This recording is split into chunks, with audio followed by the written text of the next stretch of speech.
Good afternoon, WGH. It's Wednesday, March 20th, 2024. I'm Nate. And I'm Evan. Here are your announcements. We have a few announcements regarding prom, senior apparel, and cap and gown for you.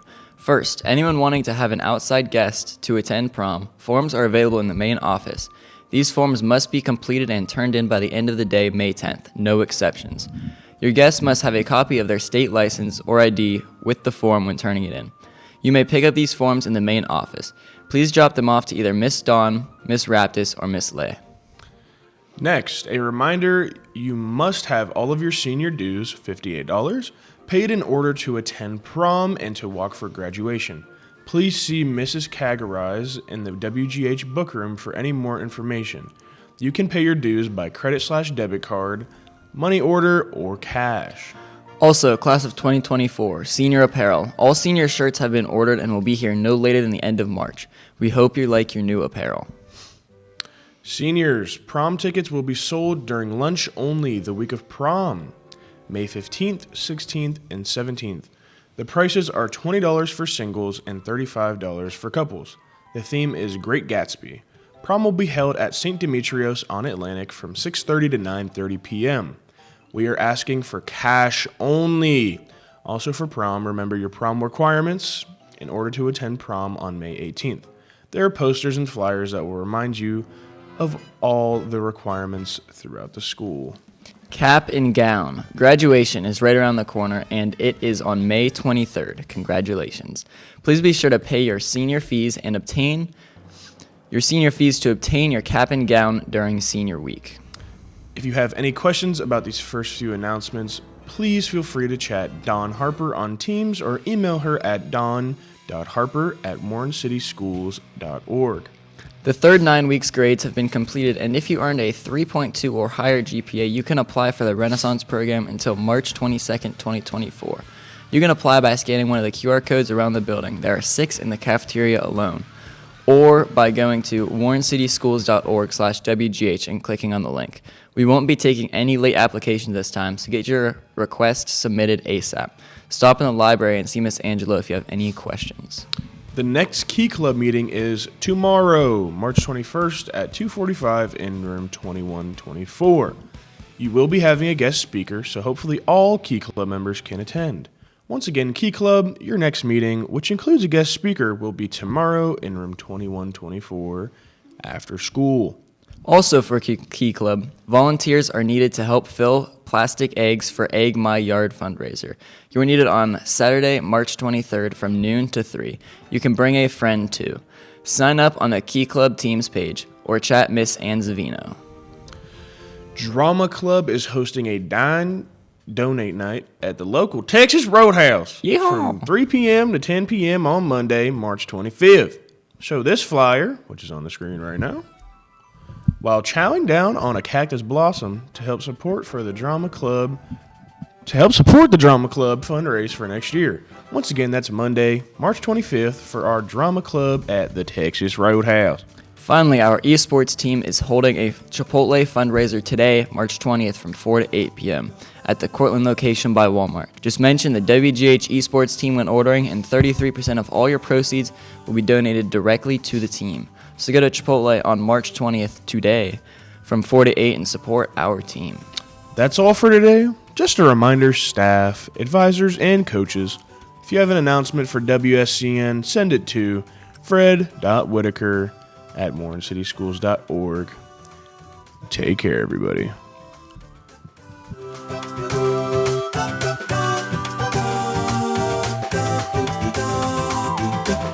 What's up, Raiders? I'm Carter. And I'm Caleb, and we're here with your sports for today. We are 7 days out from opening day in Major League Baseball, and there are still a few spring training games left as the Pirates take on the Yankees today at 6:35, and the Blue Jays take on the Braves. Today starts the second session of the first 4 games of March Madness, where the winners will advance to the round of 64.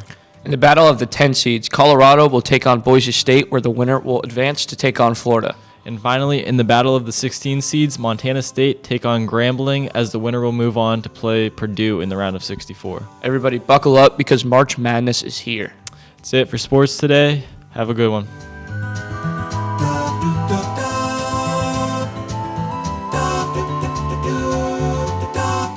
What's up, Raiders? I'm Dynasty. And I'm Chris. And we're here with your birthdays. First, we have Nicoletta Bidos and Elena Bidos. Kaveh Jordan and Quentin Grundy Burkett. Timothy Amos and Zakia McMillan. And Kira Mail. That's Happy all. birthday. That's all we have for your birthdays. Happy birthday.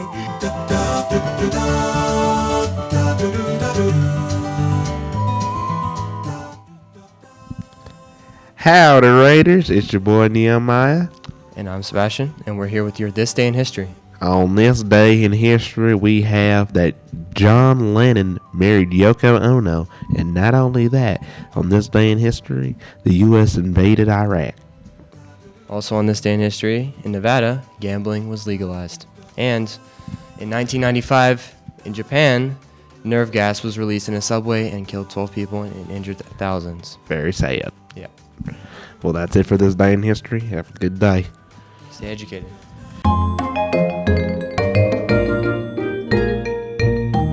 What's up, Raiders? I'm Cam, and we're here with your word of the day. Your word for today is creative. Creative means relating to or involving imagination or original ideas, especially in the production of an artist's work.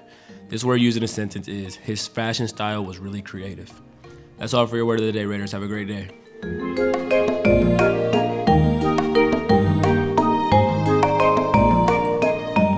What's up, Raiders? I'm Raylan. And I'm Harmony. And we're here with your fun fact. What's your fun fact?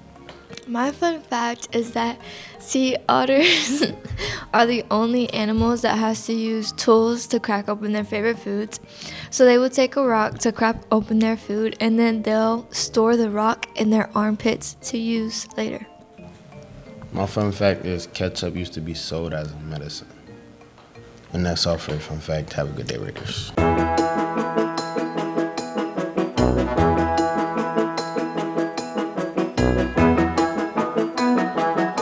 Good morning, WSCN. I'm Milon. And I'm Dr. Ulicny. And today I have her here to do an interview about our English Festival book, Monday's Not Coming. Are you ready? I'm ready. All right, my first question for you, just give a little non-spoiler kind of like basic summary of the book so they understand. So the book was a story of a girl in 8th grade who couldn't find her friend. And so it goes through the entire year, some things in the past, some things in the future, as she searched for her friend who was missing. Okay. Now, in the book, I understand that the plot is very non-linear. Mm-hmm. It goes from like A to C to B to D. And I was wondering, did this kind of make the book more interesting for you, or did it make it a little confusing, or how did you enjoy this? Well, at first, when I didn't really realize it was going from A to C to B, I was not as confused. Right. And then Mr. Sutton said something to me when I told him that I was actually listening to the audio. So that made it a little more difficult because it wasn't like I could flip back to the previous pages. Right.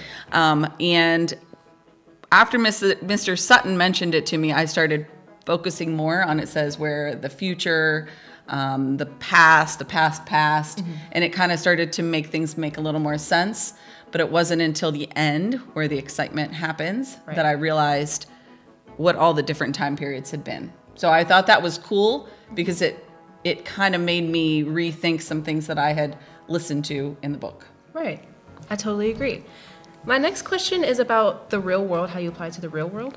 In the book, there's a quote that says, rumors are born with legs that can run a mile in less than a minute. Rumors eat up dreams without condiments. Rumors do not have expiration dates. Rumors can be deadly. Rumors can get you killed. And as a reader, do you think this realistic and real world language like this made you feel more connected with the book? Why or why not? And why do you think it makes it more realistic or unrealistic? I actually loved that quote, and I agree with it because especially dealing with students who are in middle school and high school and with social media, which is what happened to the main characters in the book with rumors, I think that is so important because I think as we think about rumors having legs and how quickly they can spread and ruin people and hurt people, especially rumors that are not founded and that are just assumptions. Right. So I absolutely connected with that. I thought that it was also a great connection for, like I said, middle school and high school students to understand. Mm-hmm. My next question is about the writing. The main theme that we learned from this book, or one of the main themes I should say, is about mental illness and how it can affect someone's perception of reality. Do you think this book was a good example of the stated mental illness that the character had, or do you think there's some things that could have been done better? I think that at the end, after you understand pieces of the mental illness a little more of the main character, I think that there could have been more to explain exactly what the character had gone through during the A to C time periods. Right. I don't know that there was enough to fully develop that. I do think that parts of the mental illness of some of the other characters were well developed and really gave light into their character traits. And this one is also about the real world, a second question. Historically, Black and African American communities will go unnoticed for cases like the one that this book was written about. Do you believe this book could incite positive change in underrepresented communities, or do you believe this book may have a different effect? I think that it could absolutely incite change. I felt like the biggest dynamic was the differences in the families. Mm-hmm. So, for example, Monday, the character Monday, how close she became to Claudia's family, and seeing just those differences of families. And I think that letting people understand that they need to have more of a voice and to be proactive and to be able to be heard could have a huge impact. I really liked the reflection of the police officer later on, but it still didn't change what happened. But hopefully it could change if he or another person was in a similar situation. Love that answer. That was really good. And finally, my last question. If you could use 4 words or phrases to describe this book, what would you use? Intriguing, surprising, realistic, and thought-provoking. Wonderful. Thank you so much for this interview. Thank you, Milon. That's all for our interview. Thank you so much for listening. Thank you, Dr. Ulicny, for coming. And have a good day, Raiders. Read this book, please. So good.